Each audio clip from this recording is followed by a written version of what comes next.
Yes. Yeah. Is it? Want it higher? I'm pretty tall, so Yeah. yeah. Let's do a little practice here. Just kind of want to see it's tall. All right. And then we'll just control it from the back. Okay, yeah. Sound. I can always yell too. Yeah. No, you won't have to trust me. You will get a little funky like feedback because the speaker's right there. Oh. So you'll hear yourself. So just try and tune it out. Yep. I think we're waiting for one friend and then we'll begin.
Yeah, we've got seats for them, so we'll just have them sit down when they get here.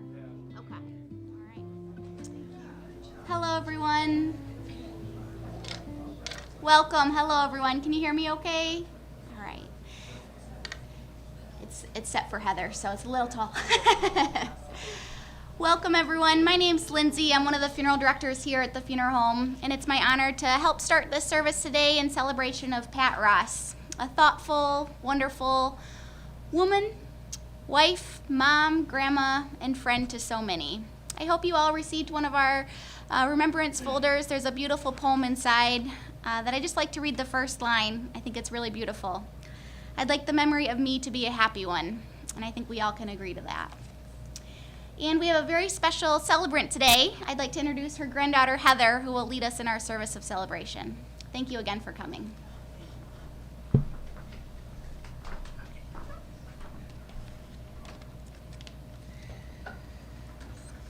Should have had this ready to go. All right. All right. Hello, welcome. My name is Heather. On behalf of my family and I, we thank you all so much for being here. I am honored to be the one to tell the beautiful life story of my grandmother, Patricia Ross. We are gathered here today to celebrate a life well lived and remember such a beautiful soul that left an imprint on so many people.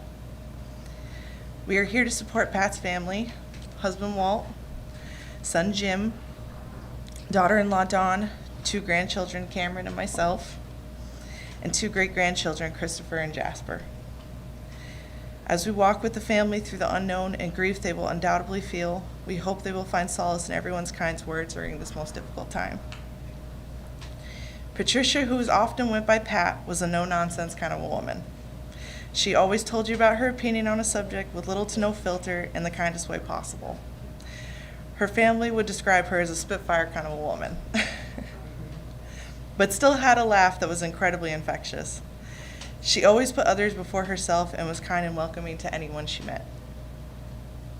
Pat was born on August 22nd, 1935 at 11 p.m., located at Haldeman Hospital in Frankfort, Michigan, to William and Alice Hainstock. After welcoming Pat into the family, Alice and William packed up their family and moved to Empire, Michigan, where they resided for quite some time. Pat was the second youngest of 9 children. Between her and her sibling above her, there was almost an 11-year age gap, and Pat would always make jokes and remarks about how she was quite a surprise to her parents, but of course a welcomed and very happy one. And when her younger brother was born, it was almost as if they were a separate family from the rest due to the age difference, but still one big happy family nonetheless. Her mother, Alice, loved to cook, and as Pat got older, Alice started to teach her how to cook and make delicious food through recipes they shared. She learned many tricks on how to cook from her older sisters as well. Her father, on the other hand, didn't have as much experience in the kitchen. Pat once told Cameron a story of how her mother, Alice, was out at choir practice one night and her father had to make dinner. And he loved raisins so much that he actually made a raisin soup. What is that, you may ask? Well, it's exactly how it sounds. Raisins boiled in water and put in a bowl as a soup. Which I don't know how you would eat that, but all right. Pat always used to love to tell funny stories like that from her childhood. Pat attended Benzonia High School where she graduated and received her diploma. She went on to attend Northwestern Michigan College where she earned an Associate of Arts degree, but Pat didn't stop there. After completing her studies at NMC, she went on to earn a bachelor's degree in elementary education from Central Michigan College. After her hard work and studies, Pat went on to sing in various choirs and always enjoyed being a member in every choir. She was a gifted singer with a beautiful voice that all those around her enjoyed hearing. Pat always had a gifted talent for playing the piano, which she gained when she was young. I always loved sitting next to my grandma at the piano bench, listening to her play beautiful songs and resting my head on her shoulder, taking in every note that left that magnificent instrument. Sorry. When Pat met Walt, her future husband, who at the time she did not know was going to play that role in her life someday, she was a gifted singer in the community choir in Traverse City, while Walt was playing in the Traverse City Symphony Orchestra, and both groups would have 2 concerts a year, which would bring them into rehearsal together, where Walt and Pat talked and met through mutual friends. They chatted, shared laughs, and got to know one another. And as my grandma used to put it, they started going steady, which blossomed into a marriage 8 months later that lasted 62 wonderful years. Pat went on to teach kindergarten at Oak Park in the Traverse City area public school district. After some time as a kindergarten teacher, Patton welcomed a baby boy named Jim into the world. And Pat decided to be a stay-at-home mom. But after some time at home, she went back to being a substitute teacher, then went on to being a junior high librarian. And after her service in public school work, she was a tax preparer. When her son Jim became an adult, he had spent some time in Washington State with lifelong friends and found it a beautiful, peaceful place. To Pat's dismay and constant pleading of him not to go, Jim packed up his life and drove from Traverse City, Michigan to Seattle, Washington on his 21st birthday. I always heard about that one constantly. Of course, Pat was very sad about her only son moving so far away, as she used to joke that she shouldn't have raised such an independent son. That one I heard a lot too. It all worked out in Pat's favor, though, when Jim met his future wife, Dawn, who had also coincidentally met through mutual friends, and 6 months later they were married. Pat and Walt flew out to Seattle to be there for their son's wedding and welcomed Dawn as a daughter Pat never had. Jim and Dawn had a baby boy named Cameron in 1989, Pat's first grandchild, who she adored and always loved spending time with. And 5 years later, they introduced a baby girl named Heather. No, you call me Mama. Yeah, I'm Mama to you. Pat enjoyed taking care of her grandchildren very much. She loved singing lullabies and rocking her 2 grandbabies to sleep when they were little. And she kept that tradition alive with her 2 great-grandchildren. She truly was, in all sense of the word, a great-grandmother. She was always incredibly generous and kind. Every summer, Jim and Dawn with their 2 children would go to Michigan to visit. Oh. Go to Michigan? Yeah, we did. She would have loved this. So that's why I'm not telling him to be quiet. She would have loved this. Pat always enjoyed those visits and even told Dawn once, "Thank you for letting Jim and the kids come to visit, and it means so much to her," to which Dawn said they would always come to visit. When the time came to leave, Pat would give them money that she called lunch money. She gave them that to everyone every year. It never failed. As Cameron got older and he realized he had an interest in cooking, he and Pat could be found playfully arguing about measuring ingredients correctly. And when Cameron would be cooking, Pat would come in to see what he was up to. And my favorite thing our grandma would always say, she would always tell him is, "Well, that's not how I learned how to do it. I guess I've been doing it wrong all these years." You would always hear laughter erupt in the kitchen afterwards. There was constant fun to be had, and when those 2 entered a kitchen. You just did a little repeater over here. Our grandmother had a sense of humor that would surprise you but delight you at the same time. As a little girl, I found that I had a profound interest in music, particularly the piano, and I went to my grandmother, Pat, for guidance on how to approach learning how to play. She used to put sticky tape on the piano and write down the correct letters on the keys so I'd practice and learn, and honestly, that did help a lot. It was a big difference for me, so. I remember the moment she first heard me sing Somebody to Love at karaoke by Queen.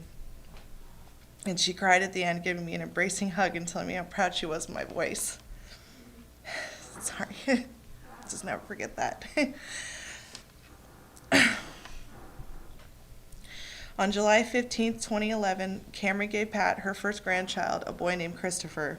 And then on March 11th, 2020, Pat was introduced to her second great-grandchild, a boy named Jasper, making her a great-grandmother for the second time. She absolutely adored and always looked forward to seeing Christopher and Jasper when the whole family would take our yearly trips to Michigan. She always made time for both of them. She would chat with Christopher about everything he had going on in his life while still finding time to play with a rambunctious toddler. Now, before I continue telling her life story, I do want to invite anybody to say, any story or any memory that you have of her that you'd like to share. You're more than welcome to. You don't have to come up here if you don't want to, but you can just stand up. Do you have any stories? Do you guys want to say anything? I got a neighbor of Pat's, and we used to talk hours and hours. She was such a wonderful person. We'd solve all the problems of the world. And then we'd have a good laugh. Our Oh, were they having a hard time? Are you guys having a hard time back there hearing me? It's okay? Okay. Okay, you can go back up and sit there. Anybody else want to share anything? Do you want to share anything, Dad? Okay. Papa, did you want to say anything? Oh, can you hear me? It's perfect. Sorry, I'm not turned around here, but getting up is just a little difficult. Just a couple things I might want to say. And if I was starting this out, I would say, number one, Pat was a hell of a fine cook. Had it in her blood. And I would say that I was lucky. My grandmother on my mother's side was an excellent cook. My mother was an excellent cook. And then there was Pat. So it made it very nice. I would say to any young gentleman here in the audience, if you're looking for a wife, one of the things you might consider is the size of the family that the person comes from. My grandmother was in a family of 6 girls. My mother was in a family of 10 children, and Pat was in a family of 9 children. So I think there's something there. So if you're looking for a good cook as well as a wife, take that into consideration. Okay. Just another little couple things. I remember when I was working at Interlochen at the time, I came to a point where I needed to find a new place to live. The one that I was renting, the owner wanted it back and wanted to move back into his house. Okay, that's fine. So as it turned out, our secretary in the music library happened to have a little cottage. And so we made arrangements, and at that time, they didn't know anything about Pat. So when I said, well, I'll come over and look at the house after work, did that, and when Pat got out of the car, I think the secretary is a little surprised. Who is this person, you know? What kind of an arrangement are we making? But at any rate, as it turned out,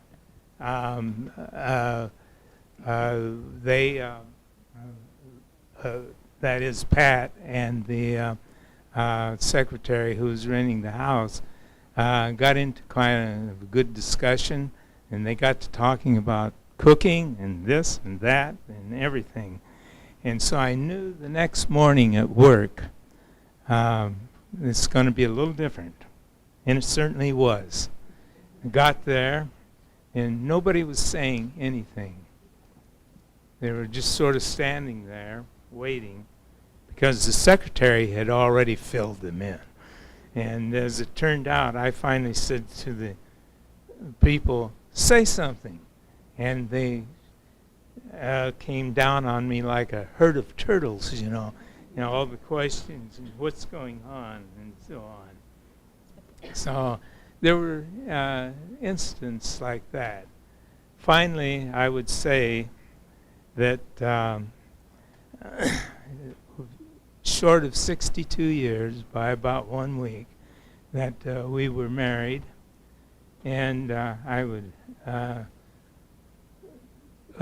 refer to a tune that was used as a good night tune on a series of TV.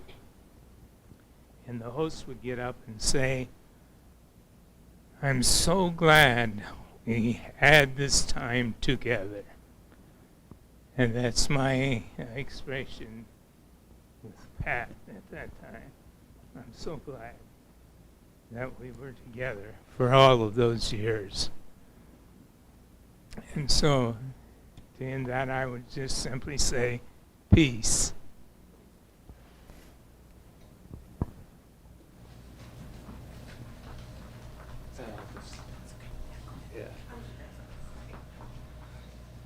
I'll have to second the food and the cooking thing, as I never experienced Hamburger Helper or instant mac and cheese until I moved out. So I'll thank my mom for not exposing me to that. I did that all on my own. And yeah, she was probably a little disappointed I went across the country, but she's happy for the family that I was able to create, and all the fun times we had at Christmas time, and even in the, summer visits back here were always a great time. And she put up with me, and because I'd have to bring all my buddies out for at least one night of parties and stuff like that, and they were all my second. She considered a lot of them, her kids too. And so everybody, I'd like to thank everybody for being here too. All my family and some of my good friends that are here. She really loved you all, and there wasn't anybody that she didn't like. I guess I did all right there with friends. So again, a lot's been said. Heather's already said a lot, and you all know Pat. You knew her. And she's been missed, and I have to say she went out, very dignified and strong and right to the bitter end. In fact, she was running the show right up pretty much to the end. But I knew it was time to go, and I asked her what to do with the plants, and plants were important to her, and she said, I don't give a crap about those things at this point. So. And unfortunately, I might need some help from somebody on that. So again, there's a lot to share, and we'll talk later. But I'd like to just appreciate everybody that's showed up here for this, and it's overwhelming to see a good crowd here. Considering at this stage in life, sometimes there's not a lot of friends around anymore. So. That's about all I have for right now. There's probably more I should have, but I'm getting through it, so I'm going to cut my losses right now. I don't know if it's... Anybody else want to say anything? Any other mic takers? Okay. You want to say something? You say something?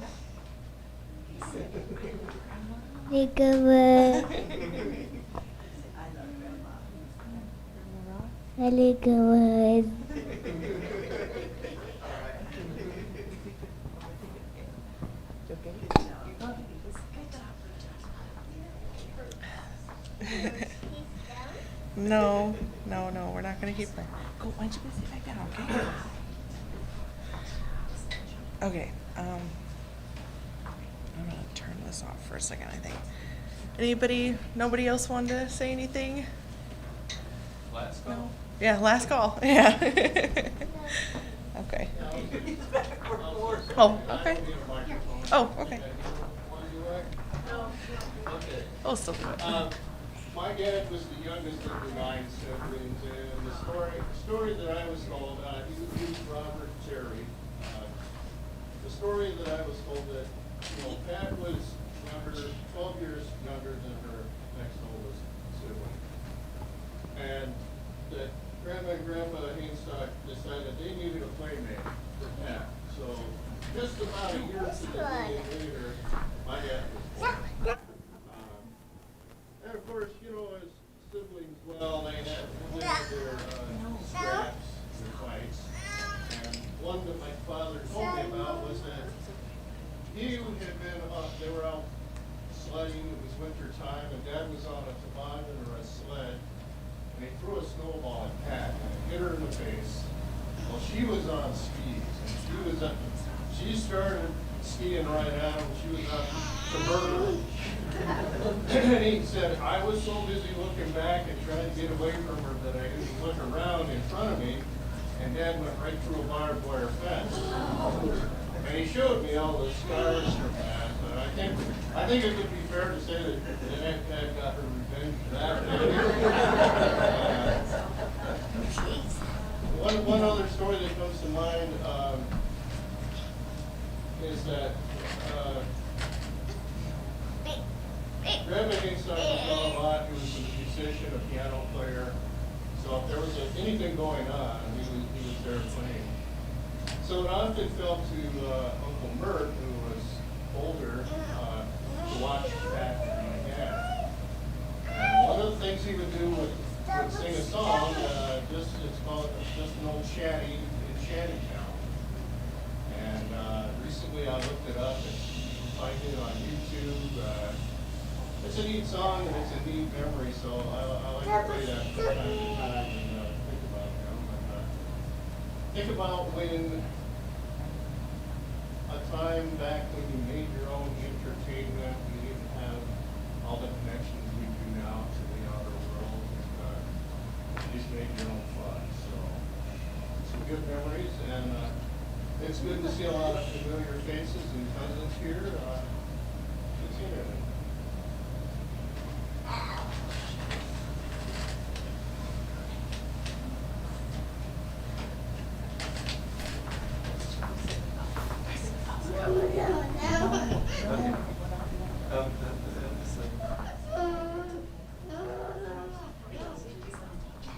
Do you want to come watch a movie with me? Come here. Let's go watch a movie. I'm going to show you a movie. Come here. No, I can't come with. No, I can't come with you. I need you to be quiet.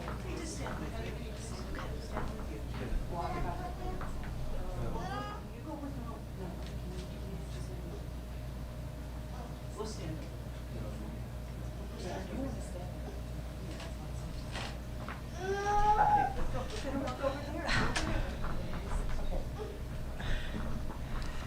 Harder when you have a 3-year-old trying to do everything for you. Jeez. Okay. All right. If my son will allow it, I would like to play a song for my grandmother on the piano. So you need to, hey, go sit with Papa. You can listen.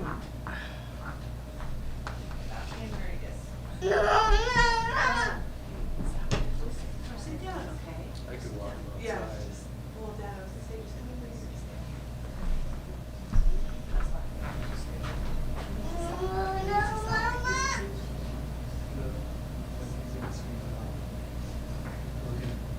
He's going to play on the piano, though. Yeah. You can go back and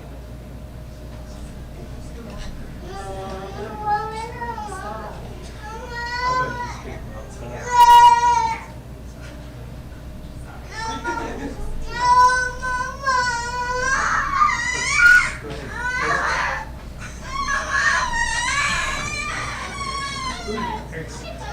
far away from home and a lot of emotion going on today, so not used to this. Jeez, all right. Sorry, jeez. Get back in focus.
See, I'm looking at you and I can't. I'm gonna cry.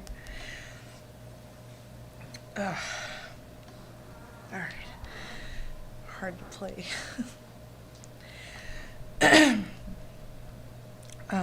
Towards the end of, let me see. Sorry. Let me just do this because I feel like I can't. There we go.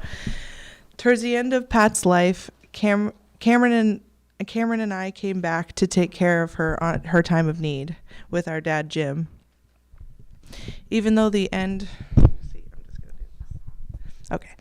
Even towards the end, our grandmother was incredibly selfless and never took anything we did for granted, and always said thank you for anything we did for her. Pat was surrounded by loving, wonderful family, watching The Sound of Music, which is one of her favorite movies as well as mine. And as I held her hand for the last time, she took her final breaths. Sorry. It's just hard. At this time, Pat's grandson Cameron has asked to play a song called Lullaby of the Leaves by Ken Hannon and his orchestra to commemorate the love they both shared for such a beautiful, heartfelt song.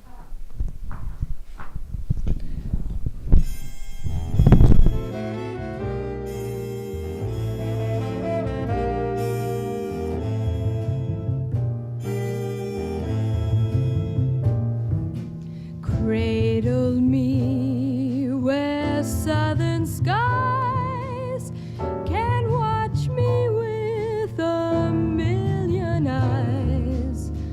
Oh, sing me to sleep, lullaby of the leaves.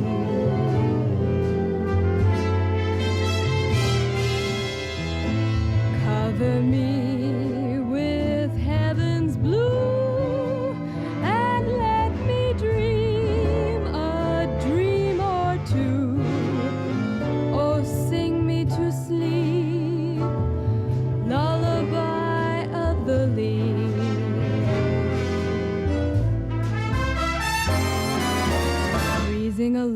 Along with the breeze, hearing a song through the trees. Ooh, that pine melody caressing the shore, familiar to me, I've heard it before. Ooh,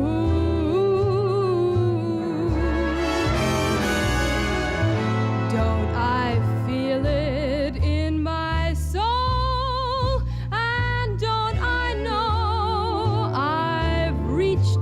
Go, oh, sing me to sleep, lullaby of the leaves.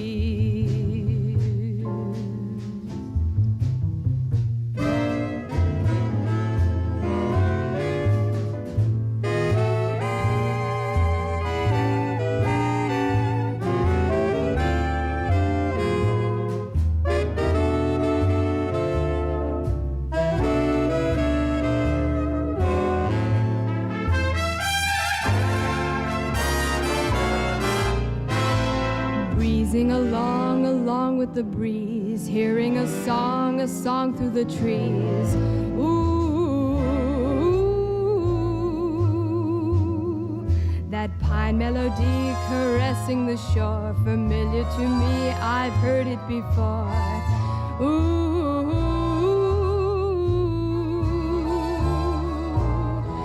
don't I feel it in my soul?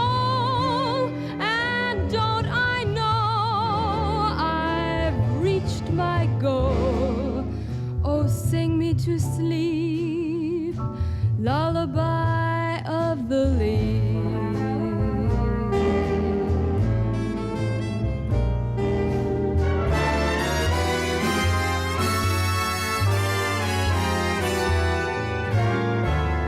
Lullaby of the leaves.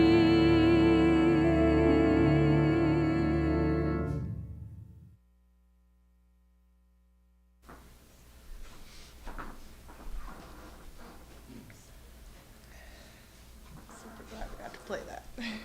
A really pretty song.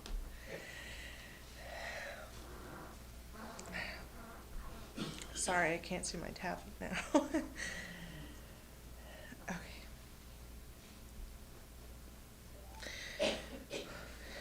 Pat will be missed every day. No amount of time that passes will ever be enough to fill the hole of someone we have lost. Even though our grief feels like a tremendous weight on our shoulders, memories, love, and support will help us heal. In closing, I would like to leave you all with a quote by a famous actor. What you feared would come like an explosion is like a whisper. What you thought was the end is the beginning. Thank you.